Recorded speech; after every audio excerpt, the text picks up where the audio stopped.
First ever factory outlet, Mukunda Jewelers.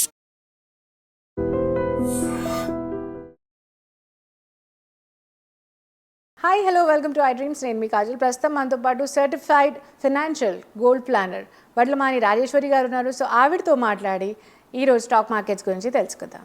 Hi అండి. Hello. So ఈరోజు ఎపిసోడ్లో will talk about equity funds. Okay. So equity ఫండ్స్లో large cap, mid cap and small cap మూడు ఉంటాయి. So ఈ మూడిటికి మనకు డిఫరెన్స్ ఏంటి? ఓకే.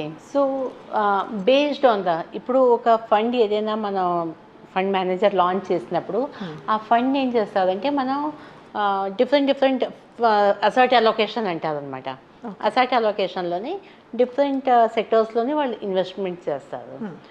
సో మన దగ్గర ఏవైతే ఫండ్స్ ఉన్నాయో టాప్ 1 నుంచి 100 దాకా వచ్చే top funds based on their returns and size ఇదేంటంటే వాటినేమో మనం లార్జ్ క్యాప్ ఫండ్స్ అంటాము.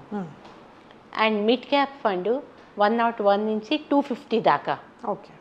అవి మనకి మిడ్ క్యాప్. అండ్ 250 నుంచి ఏవైతే ఫండ్స్ ఉంటాయో అవేమో మనం స్మాల్ క్యాప్లో తీసుకుంటాం. ఓకే. ఓకే. సో వాటిని large, small and mid cap అనేసి చేసాం.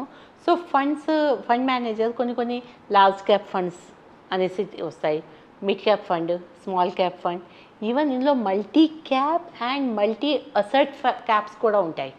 ఇవి కూడా ఉంటాయి. ఓకే. ఓకే. సో వీటిని ఏంటంటే based on their returns, their size, వాళ్ళు ఏంటంటే డిఫరెంట్ ఫండ్స్ని అలొకేట్ చేసి మన ఇన్వెస్ట్మెంట్ ఏదైతే ఉన్నాయో వాటిలోని డిస్ట్రిబ్యూట్ చేస్తారు. లార్జ్ క్యాప్ ఫండ్స్ ఏదైనా ఉన్నాయి అంటే లార్జ్ క్యాప్ ఫండ్లోని మనకి risk, whether it comes to risk, no risk.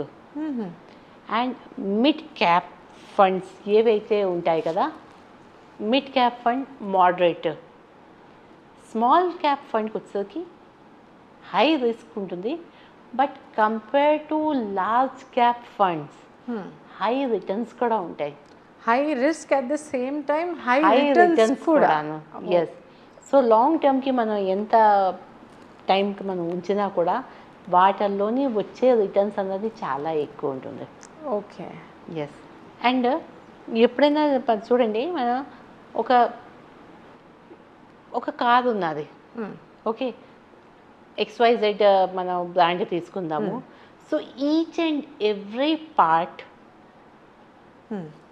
అది వాళ్ళ దీంట్లోనే రెడీ అవ్వదు, వాళ్ళ యూనిట్లోనే. బికాజ్ సీట్స్ ఒకళ్ళు తీసుకొస్తారు, సీట్ కవర్లు ఒకళ్ళు తీసుకొస్తారు, అందులో ఉన్న ఏదైతే ఏసీ ఉన్నదో ఏసీ చేసే కంపెనీ వేరే ఉంటుంది. ఓకే. మనకి మ్యూజిక్ సిస్టమ్ అన్నది ఉంటుంది.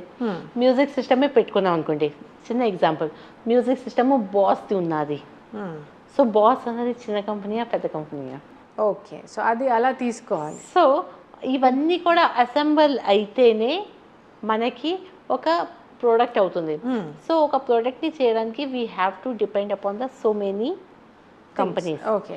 చిన్న స్క్రూలు ఉంటాయి, నట్లు ఉంటాయి, ఎవ్రీథింగ్, డోర్ మ్యాట్స్ ఉంటాయి, దగ్గర నుంచి అన్ని అసార్ట్ చేస్తేనే. అవి లేకపోతే మనం చేయగలుగుతామా?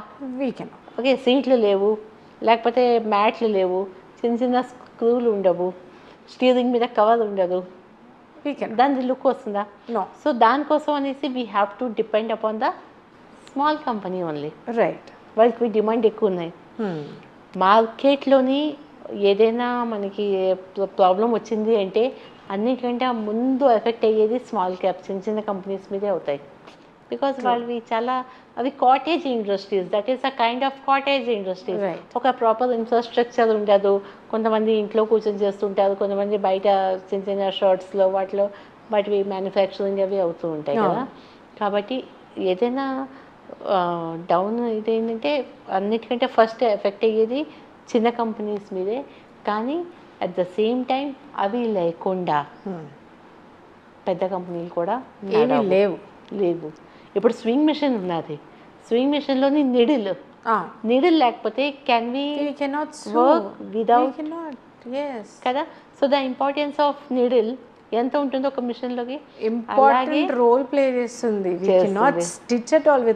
కరెక్ట్.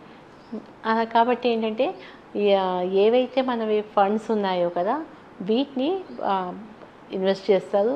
అండ్ మళ్ళీ మళ్ళీ కూడా నేను అదే చెప్తాను, మన ఎంత 10 years కోసం అనేసి ఇన్వెస్ట్ చేస్తున్నాము, based on our investment period we can select the fund.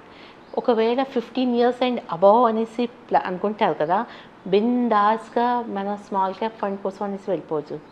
ఒక 5 years దాకా మనకి కావాలి, 5 and above go for large cap, 5 to 8 and 10 years mid cap. And multi cap అన్నది ఎప్పుడు కూడా వాళ్ళు బ్యాలెన్సింగ్ చేస్తూ ఉంటారు. మల్టీ క్యాప్ అనండి, మల్టీ అసెట్ అలొకేషన్ అనండి, ఇవన్నీ కూడాను. సో వాటిల్లో కూడా మనం ఏంటంటే మనకి రిస్క్ అన్నది ఉండదు. ఎందుకంటే ఒక జాగాలో ఇప్పుడు సింపుల్ అమ్మా, ఇదర్ వాళ్ళు ఏంటంటే ఇప్పుడు వర్షం వచ్చింది అనుకోండి, ఓకే, వర్షం వచ్చింది అంటే వాళ్ళు గొడవలు పెడతారు. ఎండ వచ్చింది అంటే ఏసీలు అమ్ముతారు. సో అలాగే అంటే వాళ్ళు అన్నింటిలో కూడా వాళ్ళు క్లైమేట్ని బట్టి వాళ్ళు ఇచ్చేస్తారు అనమాట, ఇన్వెస్ట్మెంట్ చేస్తూ ఉంటారు. So it depends. కరెక్ట్. కానీ at the end of the day investment ఇక్కడ మనకు లైక్ మీరు అందరూ చూడండి బిందాస్కి ఇట్లా ఇన్వెస్ట్ చేయండి అనుకున్న way you said it no, it was so cool. ఖచ్చితంగా మన దగ్గర డబ్బులు ఉంటే మాత్రం ఇన్వెస్ట్ చేయొచ్చు. లెట్ ఇట్ బి లైక్ మీరు చెప్పినట్టు షార్ట్ టర్మ్ అదంతా ఏం లేదు, క్యాబ్ అసలు అవసరమే లేదు. 10 years ఫిక్స్ చేసుకోవాలి.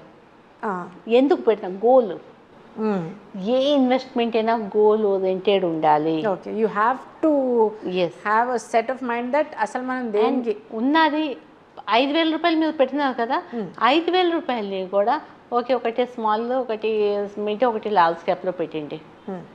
మూడుకి సేమ్ డేలో మీరు స్టార్ట్ చేసుకోండి. And then you see the performance and the returns.